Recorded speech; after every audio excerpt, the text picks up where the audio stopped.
says, but when diverse were hardened and believed not, but spake evil of that way before the multitude, he departed from them and separated disciples of students daily in the school of one Tyrannus, and discontinued by the space of 2 years, so that all they which dwelt in Asia heard the word of the Lord Yahushua, both Jews and Greeks. And those Greeks were Jews as well too. They was just Jews that was keeping Greek customs, for those who can't understand that.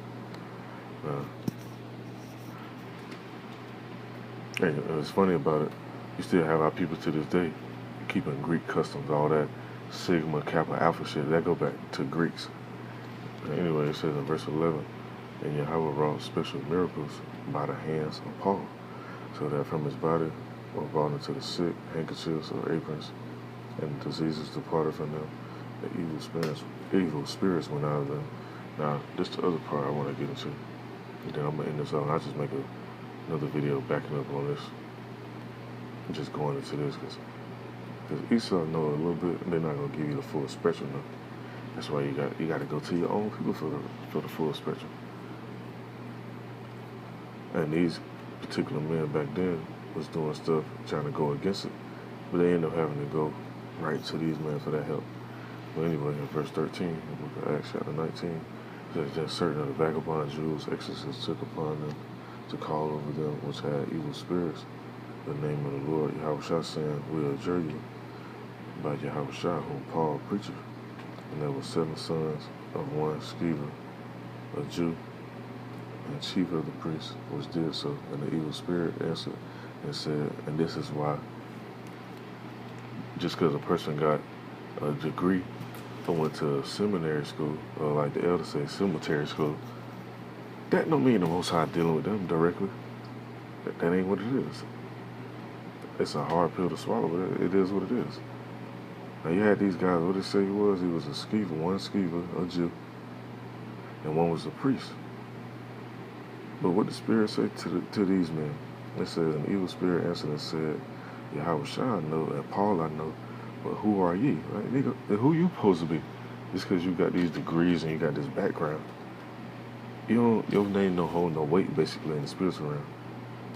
But the Most High have men that he favored, and they name holds some weight in that spiritual realm. And those spirits know too. Now it says, and the man at whom the evil spirit was leaped on them, and overcame them and prevailed against them, so that they fled out of the house naked and wounded. And this was known to all the Jews and Greeks also dwelling in Ephesus, and fear fell on them all in the name of the Lord Yahushua. Even though it says Jesus right there, but that one what they was calling him back then, it says was magnified, and many that believed came and confessed and shewed their deeds. Many of them also, which used curious arts, brought their books together and burned them before all men, and they counted the price of them, and found that 50,000 pieces of silver. So mightily grew the word of Yahweh and prevailed. And simultaneously, Paul's name was magnified too. Not putting him on the level as Yahushua, but he basically was an ambassador. He had the word. He was speaking that word. There's people they weren't trying to believe. You see how? Let's go back to how long he was trying to get these people to believe and talk to them about it. Let's see, right where it was at.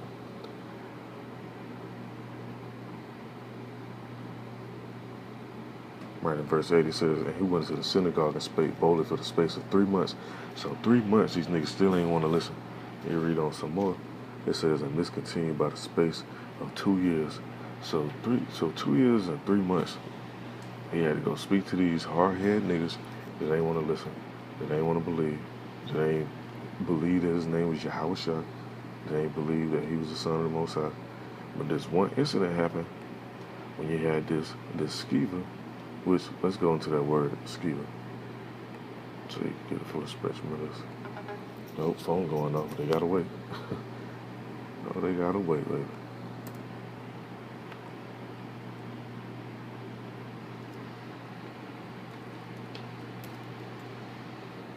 Let's go into this word.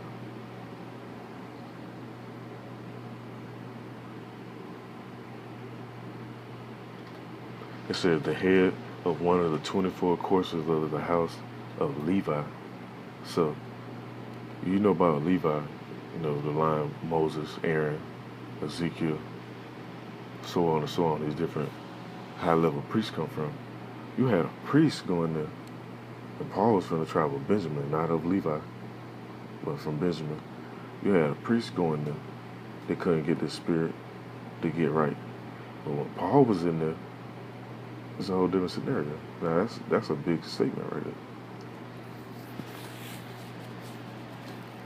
And actually pull up a precept right there, which goes to show, just because you may have prestige amongst other people, you have this title, so to speak.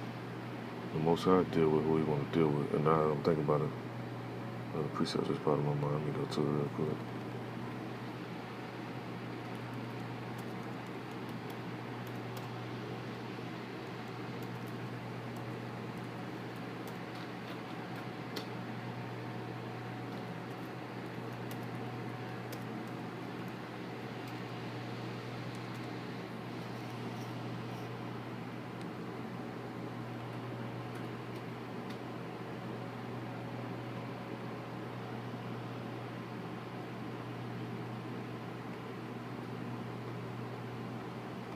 This book of Romans, chapter 9.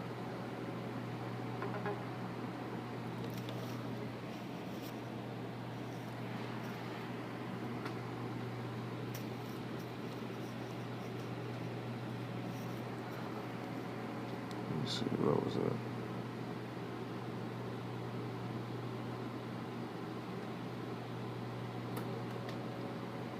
And see, this is what Esau don't like right here. Just read this one chapter right here. This one book in the book of Romans. You read this to Esau, they're going to say, oh, it was tampered with, it was corrupted. No. They say it's corrupted because this right here is in there. Now I'm going to go to it. Let's see. Let's start at verse 6, and I'm just end this off with this last part. It says, not as though the word of Yahweh have taken none effect, but they are not all Israel, which are of Israel, is because they are the seed of Abraham, are they all children? But in Isaac shall thy seed be called. Because look, even though they say, oh, we all come from Israel, but you got two main people, Jacob and Esau. Now it says, that is, they which are the children of the flesh, these are not the children of Yahweh, but the children of the promise are counted for the seed. Just like how people always be like, oh, the Lord was born in immaculate conception. But when you read the scriptures, they don't say that. They say come from the seed of who? In the house of who? Now verse 9 it says, for this is the word of the promise. At this time will I come, and Sarah shall have a son. Not only this, but Rebekah also had conceived by one, even getting it out of the way, even by our father Isaac, for the children being not yet born, neither having done any good or evil. Because they ain't do nothing yet, but why the Most High hated one and loved one? There's a reason for that. It says that the purpose of Yahweh according to the election might stand, not of works, but of him that calleth. It says, it was said unto her. And see, this is what Esau don't like right here, because they know the top scholars. When you go read, when you search up Esau, let's type in Esau real quick. Who is Esau? When you type in Esau, and this pop up. When this shit pop up, they be like, hold on. Who is Esau? And you got stuff like this popping up. Hey, you go downtown, you might see somebody looking just like this right now. So you can't be like, oh, Esau don't exist no more. Ain't no Edomites no more. You go down to Georgia and you go hunting. Or you go to one of them butcher markets, you might see somebody look just like this, man. So all that bullshit talking about Esau done away with, that's a myth. Now it says, it was said unto her, the elder should serve the younger. Hold on, who was the elder? Oh, this backs up what I was just saying. Let me go into it real quick. In the book of Romans, right? So who came out first in the book of Genesis?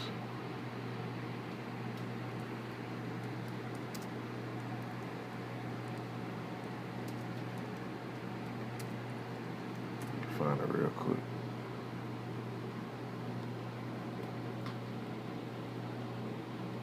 Book of Genesis, chapter 25,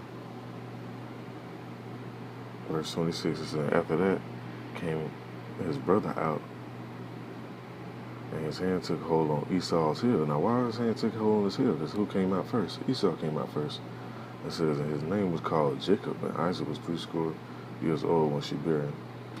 So, that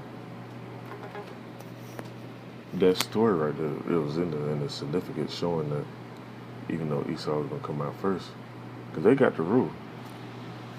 See all the stuff they got, different land, the big military, access to all these different resources, gold, silver, copper, oil, salt, water. They control that right now. But we got next to. And it's sad because our people can't even just internalize that and visualize that. And some don't even want that. They, oh no, we should all just work together. Man, the Most High ain't set shit up like that. Even when you look at nature, everything, you ain't gonna have a damn lion sitting around eating with a bunch of hyenas. He gonna be trying to chase the hyenas off so he can eat. Verse 13, it says, as it is written, Jacob have I loved, but Esau have I hated. Now, why is that in there? But this is corrupted. Let them tell you. In verse 14, it says, what? And this ain't no damn misspelling either, because that's... Let me run this back, man. Letter R. How could they do that? They left out the R. They left out the R. You hear? Man, come on, man. I'm glad that shit popped up. Now it says, what shall we say then? Is there unrighteousness? Oh, snap. Maybe it was unrighteousness because they left out that R. No, man, quit playing. It says, is there unrighteousness with God? God forbid, for he has said to Moses, I will have mercy on whom I will have mercy on, I will have compassion on whom I will have compassion.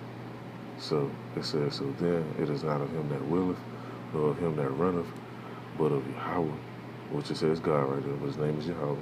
It says, but of God that showeth mercy. So I'm just reading on some more. Let me get some more off this scripture.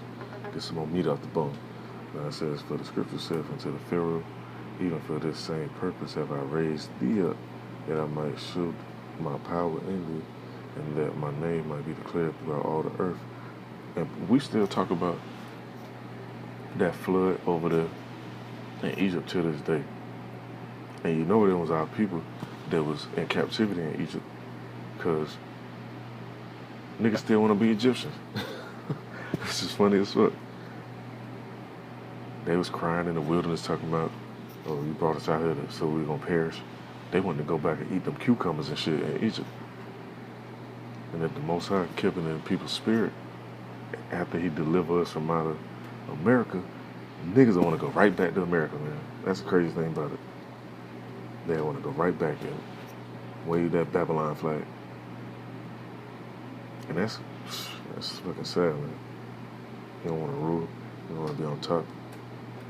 Ain't you tired of Esau putting all this nonsense in your food and in your air and your water, putting all these restrictions on you? Meanwhile, these motherfuckers running Pizzagate shops and shit.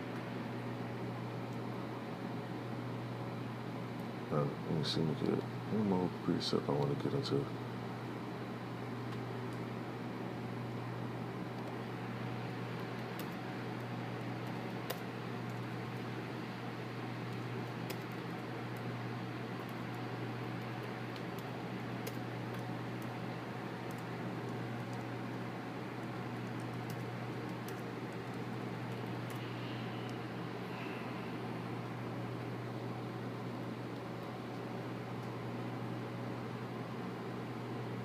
This is book of 1 Corinthians, chapter 1.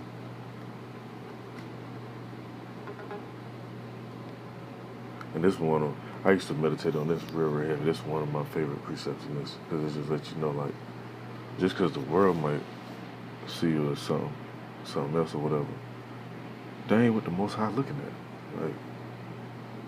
Like the scriptures say, man looking for on the outward appearance, but the Most High knows your heart. Roughly paraphrasing.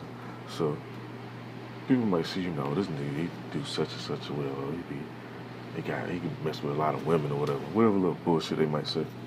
But the Most High knows what you really about though. Now, let me go into this in 1 Corinthians chapter 1.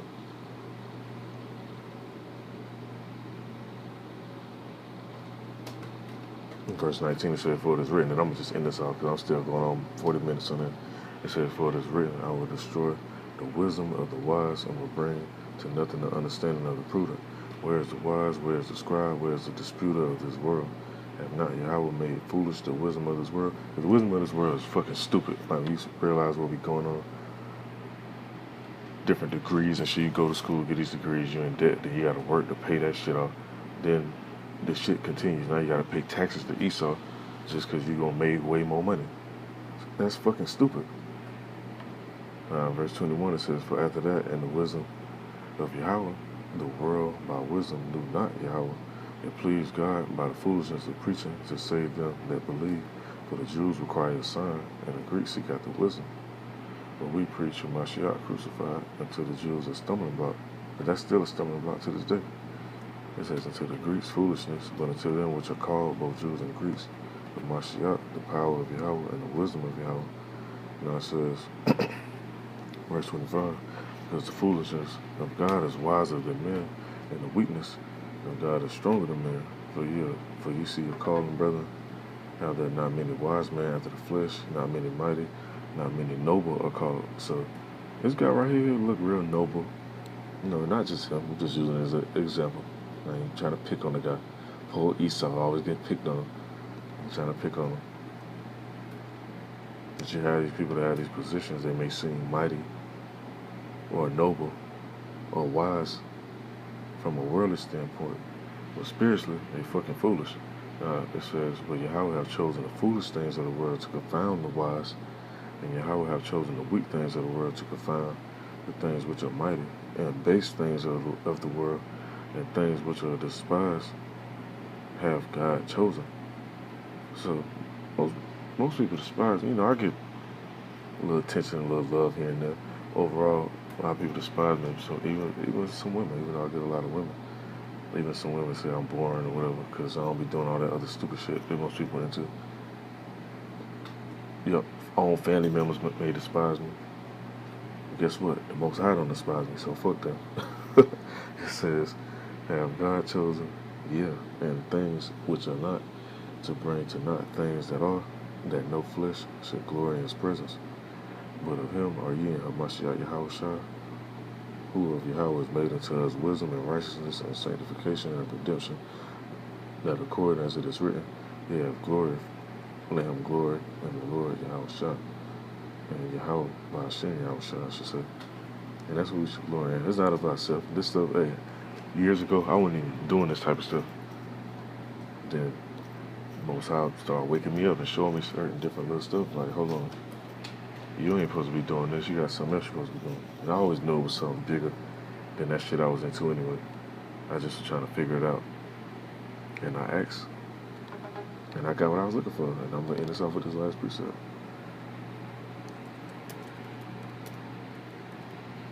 Right, I'm going on 40 minutes. This book of Romans, chapter 11,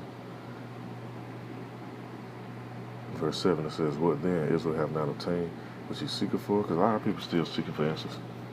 I was seeking, I was looking, like, oh Lord, why we here?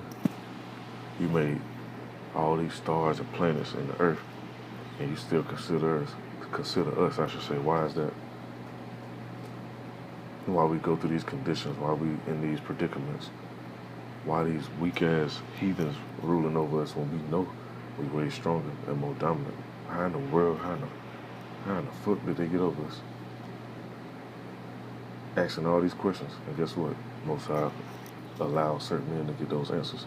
They say, but the election have obtained it, and the rest were blinded. So, hey, if you think this was tampered with, and you listen to Esau if you want, you may be one of the ones that was blinded. Shalom to the Lord.